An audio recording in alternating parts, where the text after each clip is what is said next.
Spiritual twinning sa pagitan ng Basilica de la Merced at Nuestra Señora de la Merced Parish isinagawa sa Candaba, Pampanga. Tunghayan sa report.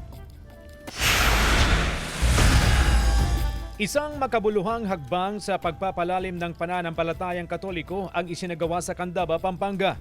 Formal lang ipinatupad ang spiritual twinning sa pagitan ng Nuestra Señora de la Merced Parish, Bahay Pare Candaba, Pampanga at ng Basilica de la Merced sa Barcelona, Spain. Isang ugnayang naglalayong pag-isahin ang dalawang komunidad sa iisang debosyon sa mahal na Birhen ng Awa.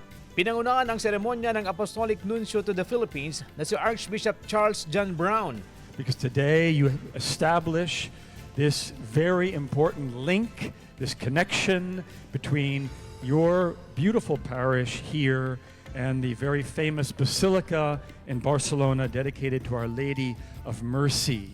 And so our theme this morning is rejoicing, gratitude, and also mercy. Ang debosyon sa Nuestra Señora de la Merced ay nagmula pa noong ika-13 siglo sa Espanya, kung saan ayon sa tradisyon ay nagpakitang Birheng Maria upang hikayatin ang pagliligtas sa mga bihag.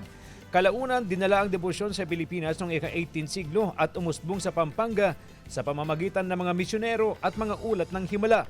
Sa bisa ng kasunduan, ginawaran ng parokya sa Candaba ng Charter of Spiritual Sisterhood bilang tanda ng kanilang espesyal na ugnayan sa Basilica sa Barcelona. Layon nitong palakasin ang pananampalataya at pagkakaisa ng dalawang Catholic community sa magkaibang panig ng mundo. CJ Torida, One North, Central Luzon.